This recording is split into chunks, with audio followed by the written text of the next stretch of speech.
এই মুহূৰ্তৰ big breaking news ফাদিল হৈছে বিজেপিৰ মিথ্যাচাৰ বিজেপিয়ে ভোট চুৰি কৰি নিৰ্বাচন জিকে সিসিটিভিৰ ফুটেজ ফাদিল হোৱাৰ পিছতে স্পষ্ট হৈ পৰে সকলো কথা আৰু ইয়াৰ পিছতে ফাদিল হয় সমগ্ৰ ঘটনা इससे ये भी साफ है ये लोग चुनाव जीतते नहीं हैं ये लोग चुनाव चोरी करते हैं চণ্ডীগড়ৰ মেয়ৰ নিৰ্বাচনত নিৰ্বাচনী বিষয়াই অবৈধভাৱে বিজেপি নেতাক অধিষ্ঠিত কৰিছিল মেয়ৰ পদত যাক লৈ বিতৰ্কৰ সূত্ৰপাত হৈছিল আৰু সমগ্ৰ বিষয়ক লৈ উচ্চতম ন্যায়ালয়ৰ কাষ চাপিছিল আম আদমি পাৰ্টি আৰু এই বিষয় সন্দৰ্ভত আজি ৰায়দান প্ৰদান কৰিছে উচ্চতম ন্যায়ালয়ে माननीय सुप्रीम कोर्ट ने सारे बैलेट पेपर मंगाए अपने पास बैलेट पेपर खुद देखे और आज रिजल्ट डिक्लेयर कर दिया पूरे देश ने देखा कि किस तरह से बीजेपी ने ये चुनाव चोरी किया নিৰ্বাচনী বিষয়াৰ প্ৰবঞ্চনাৰ অভিযোগ তুলি ভিডিঅ' শ্বেয়াৰ কৰিছিল নিৰ্বাচনৰ পিছতে দিল্লীৰ মুখ্যমন্ত্ৰী অৰবিন্দ কেজৰিৱালে এই নিৰ্বাচনক লৈ উচ্চতম ন্যায়ালয়ৰ কাষ চাপিছিল আম আদমি পাৰ্টি ভোট চুৰি কৰি নিৰ্বাচনত জিকি থাকে বিজেপিয়ে এয়াও তাৰে প্ৰমাণ বিজেপিয়ে চুৰি কৰিয়ে ভোট চুৰি কৰিয়ে নিৰ্বাচনত জয়ী হৈ আহিছে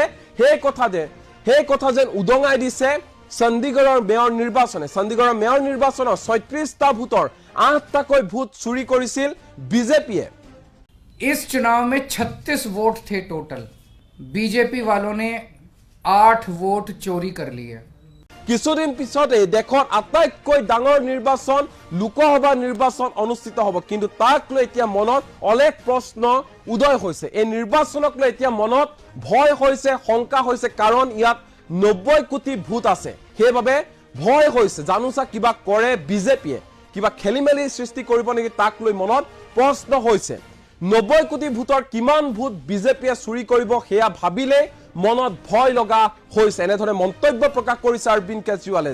अभी कुछ दिन के बाद देश का बड़ा चुनाव होने वाला है अगर ये 36 वोट में से 25% वोट चोरी कर सकते हैं 90 करोड़ वोटों में ये कितने वोटों की चोरी करेंगे सोच के भी रूह कांप उठती है रोंगटे खड़े हो जाते हैं বিজেপিয়ে অতি আত্মবিশ্বাসেৰে আগন্তুক নিৰ্বাচনত ৩৭০খন আসন পাম বুলি কৈছে কিন্তু কেনেকৈ ক'ব পাৰিছে ক'ৰ পৰা পাইছে ফুল কনফিডেন্স ক'ৰ পৰা পাইছে নিশ্চয় ডাঙৰ পৰিকল্পনা কৰিছে বিজেপিয়ে এই অভিযোগ কৰিছে অৰবিন্দ কেজৰিৱালে आज जितनी कॉन्फिडेंस के साथ ये कह रहे हैं 370 सीट आएंगी अगर उन्हें इतना कॉन्फिडेंस है 370 सीट का कहां से आ रहा है ये कॉन्फिडेंस कुछ तो गड़बड़ कर रखी है इन्होंने পুনৰ ভোট চুৰি কৰিবলৈ হাজু হৈছে বিজেপি ইতিমধ্যে পৰিকল্পনা হাজু কৰিছে বিজেপিয়ে এই অভিযোগ অৰবিন্দ কেজৰিৱালৰ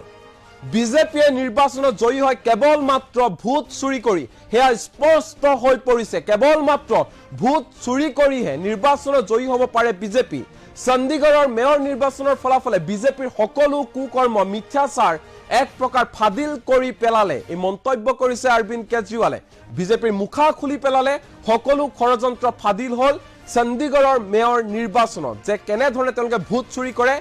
কেনেধৰণে নিৰ্বাচনত ভোট চুৰি কৰি তেওঁলোক জয়ী হৈ আছে সেয়া উদঙাই দিছে এতিয়া দেশৰ জনতাই চিন্তা কৰক আপোনালোকে কি কৰিব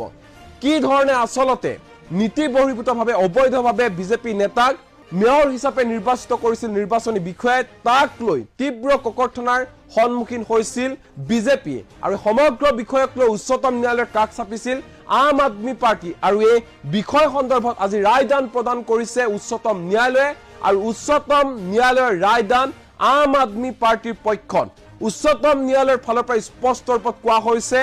যে অবৈধভাৱে নীতি বহিৰ্ভূতভাৱে বিজেপি নেতাক মেয়ৰ হিচাপে নিৰ্বাচিত কৰা হৈছিল সমান্তৰালকৈ নিৰ্বাচনী বিষয়ৰ ওপৰত গোচৰ তৰাৰো এতিয়া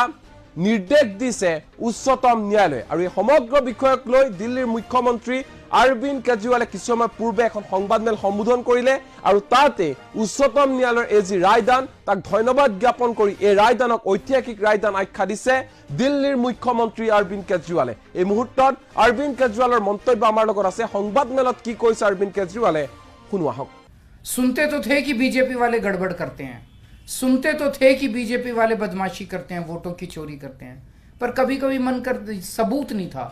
निकल के नहीं आता था आज कैमरे का कुकर्म पकड़ा गया इससे साफ जाहिर है कि कितने बड़े स्तर के ऊपर ये वोटों की चोरी करते हैं इससे ये भी साफ है ये लोग चुनाव जीतते नहीं हैं ये लोग चुनाव चोरी करते हैं